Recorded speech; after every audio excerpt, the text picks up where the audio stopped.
All right, family. How we doing? Shalom to my Israelite brothers and sisters. Peace and hotep to my brothers and sisters in Egyptology. Um, peace to my brothers and sisters in Christianity. Salam alaikum to my brothers and sisters in Islam, and also to my brothers and sisters in the Muslim faith. Uh, I've done the video earlier, but I'm gonna go ahead and redo this video because for time's sake, uh, I missed out some of my notes. So what I'm gonna probably have to wind up doing, if I can't get it all condensed in one video, I'm gonna go ahead and make two videos. With that being said, we're gonna get right into it. This is actually 2014 crime statistics. So I don't have 2016 yet. If you find 2016, share it, post it, whatever. But anyway, the same old spirit is here, hasn't really changed much. Okay. Okay, so we're gonna get some edification through some scriptures also. So, okay, according to FBI crime statistics by race, it isn't blacks who are driving the criminal activity. Actually, in 2014, blacks committed only 28.3% of crimes. And it should be bewildering that whites committed commissions of crimes by perpetrating 68.9% of them, considering they denote 77% of U.S. citizenry. So, um, when you look at it, our people are incarcerated. I think four times as much. But here it is. So-called white man commits about 69% of the crimes. But yet, when you look at the prison population, we're about 63 to 68% of the prison population. Again, showing you the inequities in the prison or the judicial system. Okay, so I would just like to say, just because this brother Colin Kaepernick came out and showed the inequities in police, policing our community with the police brutality, be it white, black police, whatever. I mean, you know, excuse me, they're sworn to protect and serve. You know what I'm saying? But they have been doing everything but that. So we're gonna shine some light on it. We're gonna use some scriptures and break that down because to show you how that, like I said, that spirit is still going on. A brother was killed, I think over the weekend, and here it is. Uh, they say, the old spirit is, well, stop resisting or being non-compliant. And here it is at the same time, around the same time, there was a so-called white gentleman upstate New York, I guess, somewhere, where he planted three bombs and set off two of them and injured like 28 people, and then got in a shootout with police. And I think he killed one, and they still took him alive. So again, it just show you that same old spirit, man, because again, that spirit lies in these people, and here it is. The Most High is going to reveal all that. It's like I said, dealing with the whole flag situation. The brother was showing us about the police brutality, but here it is now. The Most High had somebody to expose the fact that the Constitution, I mean not the Constitution, but the Declaration of Independence never really even represented us. The gentleman that wrote the national anthem, he was a slave owner. Not only that, he was saying basically that the slaves who went over to the side of Britain and fought with the British Army, when they got killed, them dying was justified because, basically by them not want to be slaves, they deserved that.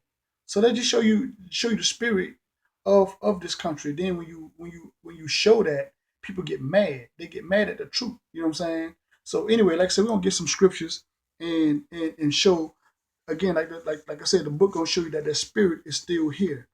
So let's get that. Let's get into some scriptures. Let's go to Daniel, uh, third chapter, and we're gonna start off at verse 3. Okay, Daniel 3:3.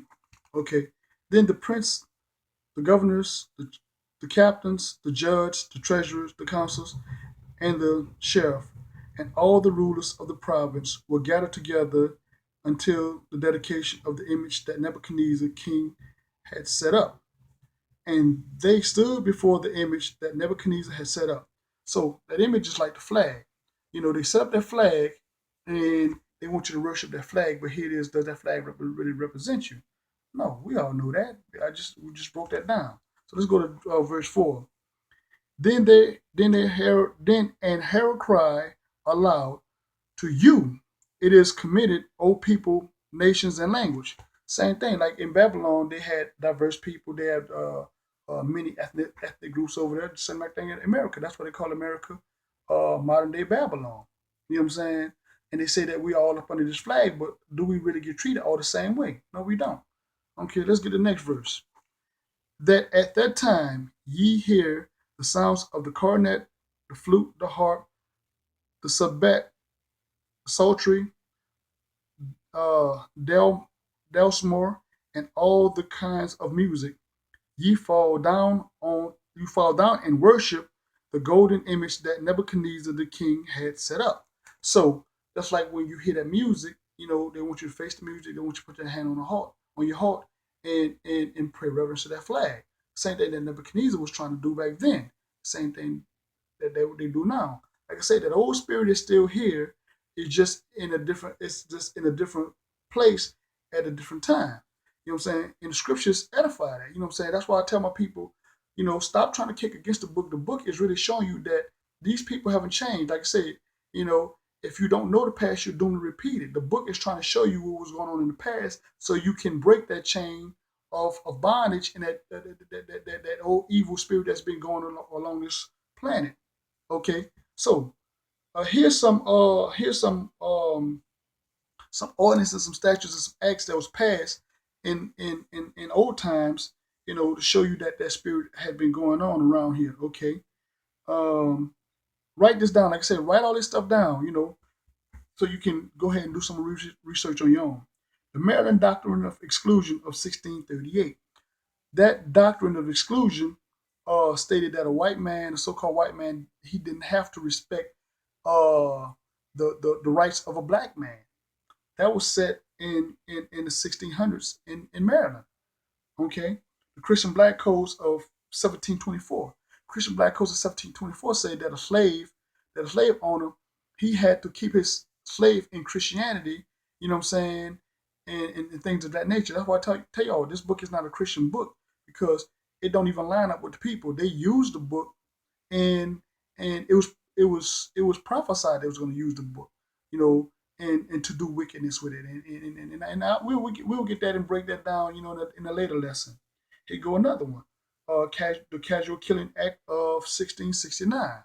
Casual Killing Act of 1669 is basically a law that was passed saying that if a slave owner or a overseer killed a slave doing a trying to get a slave to do something, and the slave rebelled and they killed him, that they was justified in killing him. You know, here's another one, the Black's Law of Oregon of 1844. You know, and that law was passed saying that there was no interracial marriages. So, when you go do this research, you start to really find out that it wasn't just the southern states, it was the northern states that had the same spirit on them. You know what I'm saying? But they lie and they hide all this stuff. Why? Because they know who you are and they want to hide your identity. You know what I'm saying?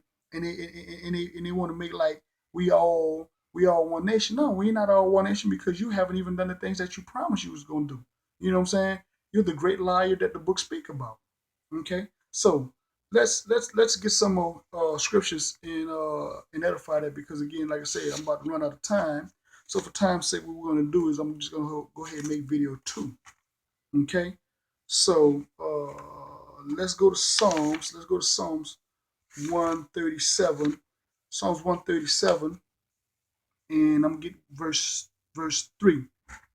For there they for there they that carried us away captive required us a song, and they that wasted us required us myrrh.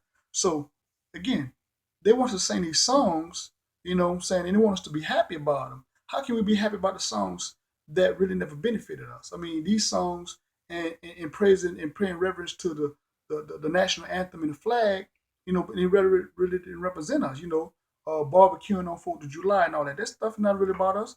We didn't get our freedoms. We didn't get our liberties. You know, even though we fought for this place, we still, you know what I'm saying, we come back and we still get treated like third class and second class citizens. You know what I'm saying? Being called, excuse my French, but being called niggas and coons and poach monkeys and stuff like that. I mean, and here it is now when we come out and we see that this was happening, they want to get mad. But you can't get mad at the truth. I mean, the book is really exposing all those lies. Okay, let's get one more scripture, and then I'm gonna go ahead and make video number 2. So let's go to Psalms. Let's go to Psalms 94 in verse 20. Shall the throne of iniquity have fellowship with thee, which frameth mischief by law? So who framed mischief by law? This country. You know what I'm saying? We just read that when we talked about the Maryland Declaration of Exclusion and all these other laws and acts that was passed, the Casual Killing Act. You frame it law by mischief. The book exposed all that. You know what I'm saying? So that's why I tell my brothers and sisters, stop trying to kick against the book and make the book a fairy tale. The problem is your lying pastors don't know how to go in the book and break the book down and give you the proper understanding of the book. You know what I'm saying? I'm gonna do a lesson later on them. Like I told you, I'm gonna do a lesson later on them and show you they in the book for what their wickedness and for what they're doing. If y'all don't get out these whorehouses and start understanding that these people are lying to y'all and manipulating y'all, they're part of the system. They're getting paid to keep you in captivity. And that captivity is in your mind, understanding of who you are. You can only get free once you start understanding who you are. You know what I'm saying? This book shines a light on that. I know all these brothers and sisters out there in the diverse doctrines like a kick against the book, but again, when you sit down and you get a little understanding, you can learn this. You can be taught this because again, you know the book is not a fairy tale book. What happened is people who don't understand the book are just trying to teach the book, or if they're not teachers, but they're trying to cause a distraction and make a mockery out of the book. But again, I hope this helped y'all and edify y'all. I'm about to work on video number 2. Shalom, peace, love you.